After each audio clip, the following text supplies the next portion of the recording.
Hi, welcome to HardReset.Info channel, dear viewers. In front of me Google Pixel 5a device, and now I'm gonna show you how to enable caller ID announcement. So to do it, open phone application, then click on the three dots button on the right top corner of your screen, then click settings.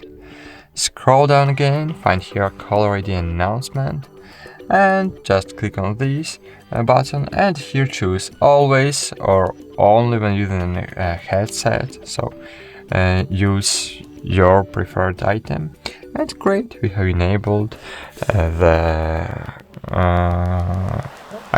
caller ID announcement feature. That's it. Thanks for watching. Like this video, subscribe to our channel, and bye. See you.